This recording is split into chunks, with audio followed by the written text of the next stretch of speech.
Bonsoir, bonsoir. Alors, il y en a certains que j'ai eu l'occasion de croiser pendant que j'étais un petit peu en train de filmer, parce que vous avez pu nous voir en train de s'occuper donc de la captation de cet événement Tech Cannes. Et l'avantage, c'est qu'on est des créateurs de contenu, donc on a nos téléphones à la main en permanence. Moi, j'ai carrément ma petite sangle pour qu'ils ne me quittent absolument jamais.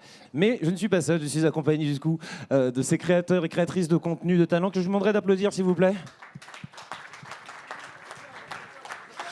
Et ce qui est oui, asseyons-nous, on peut faire ça, on va faire ça avec grand plaisir. Et ce qui est intéressant, c'est que on s'occupe de faire de la création de contenu. Initialement, c'est une passion et on a réussi à faire en sorte que ça devienne un métier. Un métier parce qu'on arrive aujourd'hui, avec nos communautés, donc à vivre de notre création, mais aussi à faire la promotion de certains films. Je pense qu'on fait partie de cette génération qui arrive à mettre en avant des films, des séries, des produits de manière générale, avec d'une nouvelle manière, un petit peu différente de la publicité classique. Et je vous propose de vous présenter et d'expliquer exactement ce que vous faites pour que potentiellement vous puissiez aussi rejoindre ces différentes communautés. On va commencer avec qui écoute, vous battez pas, hein, c'est comme vous le sentez. Tu sais quoi, tu es juste à côté de moi. Il est juste là. J'ai un micro.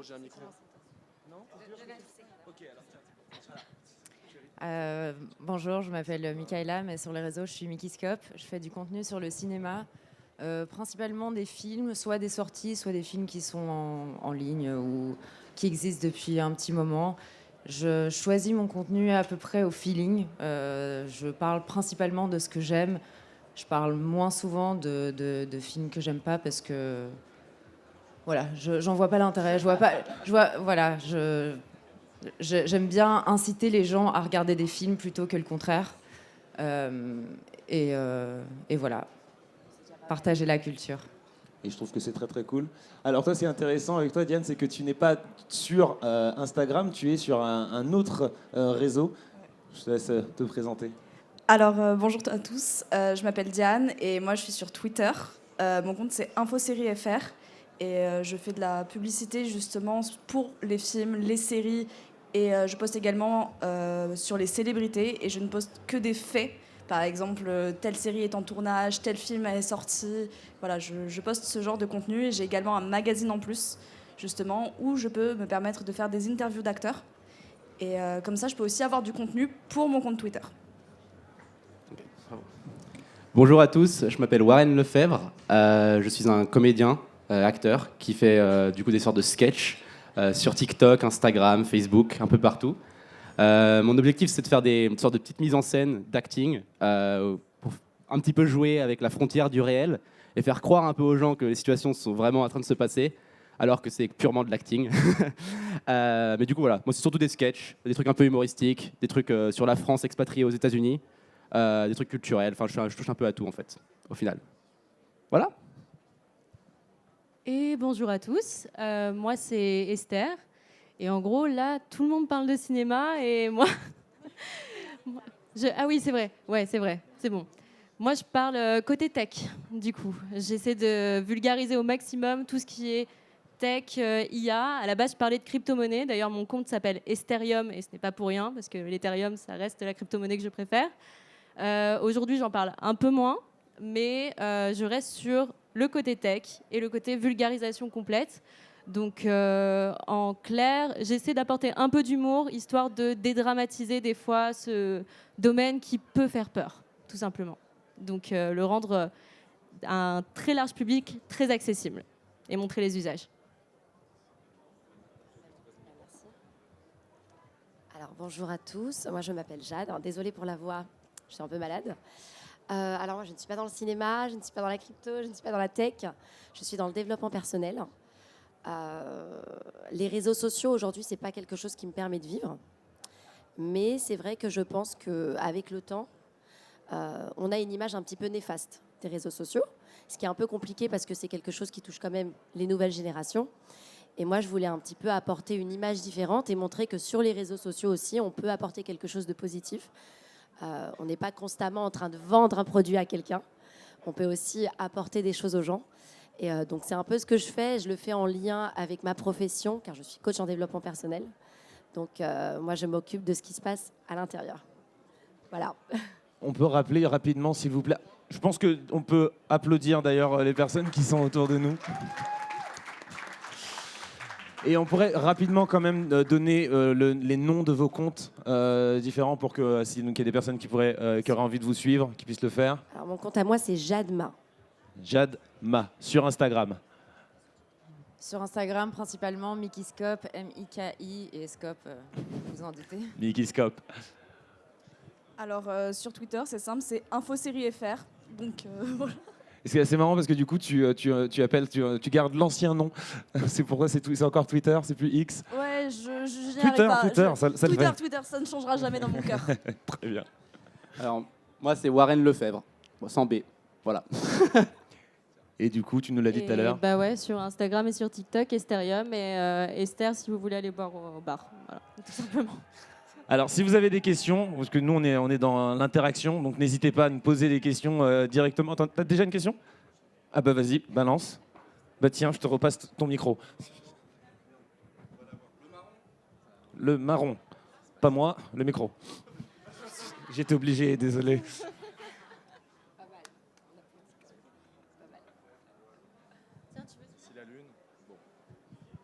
Allô, oui, alors j'avais une question parce que on parle quand même de l'impact de votre métier sur le monde du cinéma.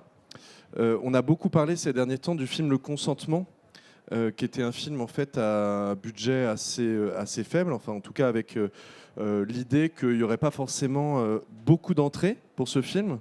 Je pense qu'on s'attendait plutôt à 100 ou 200 000 entrées maximum. Et l'effet que ça a eu sur TikTok, le fait qu'on en parle énormément, a fait que le film a presque atteint les 1 million d'entrées, ce qui est quand même hallucinant. Donc c'est vraiment l'effet de TikTok sur la capacité, le fait de pousser les gens à aller en salle.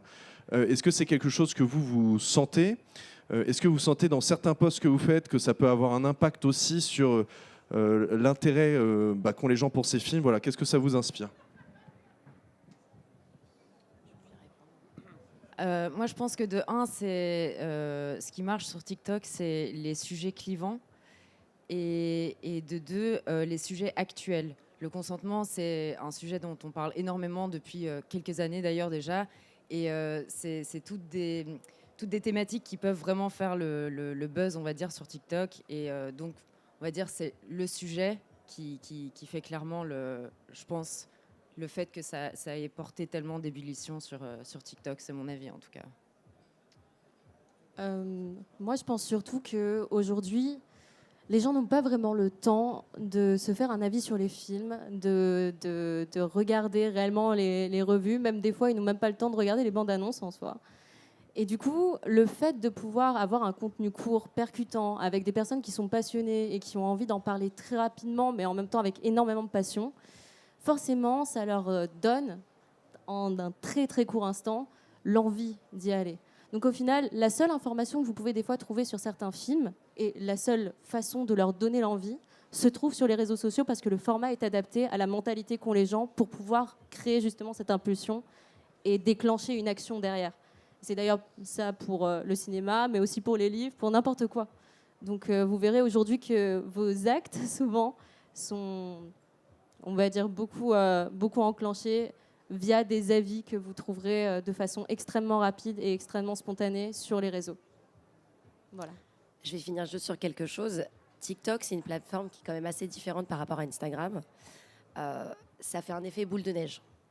Ça veut dire qu'en très peu de temps, on peut avoir beaucoup de contenu, puis on ne va pas se mentir, plus les personnes vont intervenir, plus ça va fédérer, plus on aura envie d'aller le voir. Donc il y a aussi ce côté où, ah bah tiens, si ça plaît aux gens, si les gens commentent, si les gens repostent, donc c'est peut-être parce que c'est bien. Avant, enfin moi je parle à ma génération, si on voulait avoir des informations sur un film, il fallait payer l'entrée, puis aller voir le film. Et si on sortait et le film n'était pas très sympa, on était un petit peu déçus.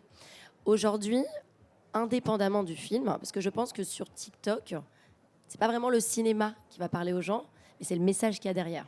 Parce que tous les films ne font pas un carton sur TikTok. On voit énormément de publicité de Paramount, Universal, etc. Ça ne fonctionne pas. C'est pas énormément de vues. C'est le message qu'il y a derrière. Et ça parle aux gens. Et TikTok permet aux personnes de communiquer dans les commentaires. Donc c'est très intéressant d'avoir cette espèce, et moi c'est ce que je mets en valeur sur les réseaux sociaux, cette espèce de mouvement où on arrive un petit peu à dire ah ben moi aussi je suis passée par là, ça m'est déjà arrivé, ah donc je suis pas toute seule un peu dans ce que je vis, et donc c'est ça qui fait fédérer les gens. Et un film comme Le Consentement, c'est un film qui vient parler de choses qui sont un petit peu compliquées, qu'on met pas forcément en avant et dont on a du mal à parler avec les gens autour de soi. Et sur TikTok, on peut le faire parce qu'on est derrière son écran, donc les gens ne nous voient pas. Donc voilà. Je vois qu'il y avait également une autre question par ici. J'arrive. Non, moi, ma question, elle est... en fait, j'aimerais que Terry, tu te présentes aussi en tant que créateur de contenu. Parce que tu fais aussi partie du groupe et on ne sait pas, en fait. Voilà. Oui, ouais. Alors, du coup, je m'appelle Terry LTAM. LTM, ça veut dire Let's Talk About Movies. Parlons de films, parce que globalement, dans ma vie, je ne parle que de ça. Et j'ai donc décidé de créer un compte dédié, enfin plusieurs comptes dédiés d'ailleurs, sur un peu toutes les plateformes qui existent, pour parler de films de manière positive. Également, parce que je vois pas l'intérêt de prendre du temps pour parler d'un truc que j'ai pas aimé. Et l'idée, c'est d'inciter, quoi qu'il arrive, les jeunes en particulier, à aller au cinéma, quel que soit le film d'ailleurs, hein, parce que on est bien conscient que pendant la période Covid, on a eu, juste après la période Covid, on a eu la chance d'avoir des films manga qui ont permis de sauver certains cinémas. On a eu donc les films de super-héros également qui ont beaucoup aidé. Et je continue de faire un petit peu tout ça. Et j'ai également une boîte de prod où je m'occupe de faire de la captation. Et c'est pour ça que je suis également là pour filmer et mettre sur les réseaux de TechCan. J'espère d'ailleurs que vous suivez tous le compte TechCan. Voilà. Je pense que si ce n'est pas le cas, c'est le moment de sortir son téléphone, d'aller sur Instagram et de suivre ce compte qui est alimenté d'une manière absolument géniale. Je tiens à le dire, vraiment trop fort. Est-ce qu'il y a...